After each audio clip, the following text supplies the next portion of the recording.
lessons, the challenges, the everyday life in this fucking state made me who I am. Standing up, being strong, my situations I went through made me who I am. This is Kentrell Deshaun Gaulden. You know him as NBA Youngboy, January 20th, 2025. Donald Trump's final act as president isn't pardoning a politician or a businessman. It's pardoning a rapper who the justice system has been hunting for years. But here's what makes this story absolutely insane. This isn't just a pardon. This is the moment when music, politics, and money collided in the most unexpected way possible. Louisiana rap artist NBA Youngboy says he's been pardoned by President Trump after being sentenced by a Utah judge to 2 years in federal prison on gun-related charges last November. This is how one rapper's legal nightmare became a presidential chess move worth millions. Baton Rouge, Louisiana, 2016. Kentrell is 16 years old and already in trouble. Attempted murder charges, gun possession, robbery allegations. Most people see a troubled kid heading for prison, but the music industry sees something else. Raw talent that generates millions of streams.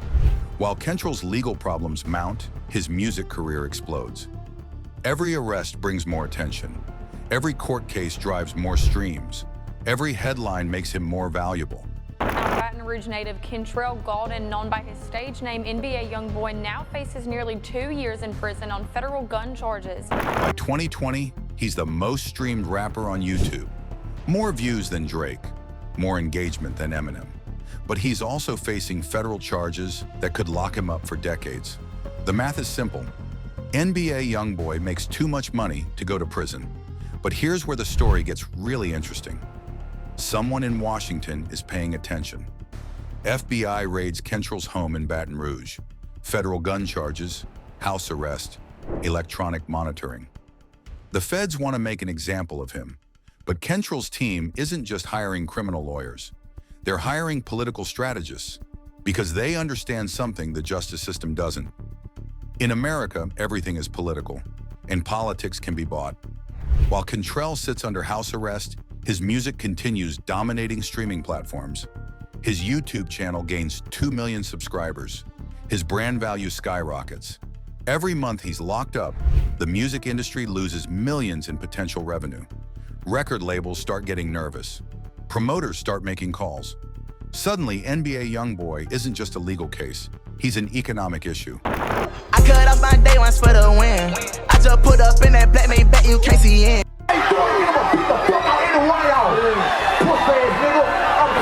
The presidential election heats up. Both parties are fighting for every vote, especially young voters who stream NBA Youngboy religiously. Trump's campaign team notices something interesting. NBA Youngboy's fan base overlaps significantly with swing state demographics. Young men, working class, disenfranchised, the same people who could decide the election. Behind closed doors, conversations start happening. Not about justice, about votes. Because in modern America, cultural influence equals political power. And NBA Youngboy has more cultural influence than most senators.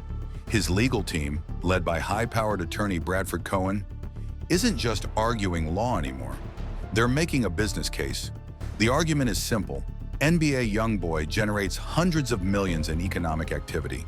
His concerts employ thousands. His music supports entire ecosystems of producers, videographers, and industry workers. Locking him up doesn't just hurt him, it hurts the economy. December 2024, Trump wins the election. His team starts preparing the final presidential pardon list. Names get floated, donors get considered. But one name surprises everyone, NBA Youngboy. Not because of his crimes or his rehabilitation, but because of his value. January 20th, 2025. Trump's final hours in office. The pardon comes down, not just for NBA Youngboy, but for the entire ecosystem around him. Record executives breathe sighs of relief. Concert promoters start booking dates. The music industry machinery roars back to life. Within hours, Youngboy's first post-pardon song drops. Thank you, Mr. Trump, for the second time. It gets 10 million views in 24 hours. His net worth jumps $50 million overnight. But the real story isn't the pardon itself. it's what it represents.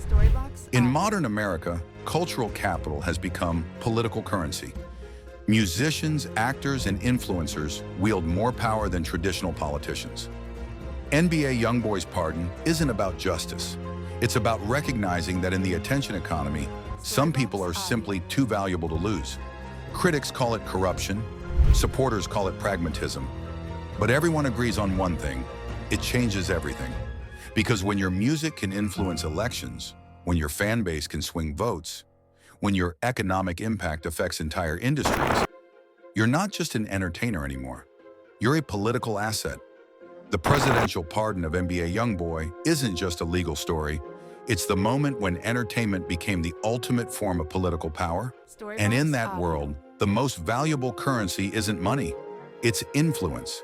Today, NBA Youngboy is free, rich, and more powerful than ever. But more importantly, he's proven something that will reshape how we think about celebrity, politics, and justice. Sometimes being too big to fail means being too valuable to punish. And that's a lesson that will echo through American culture for decades to come.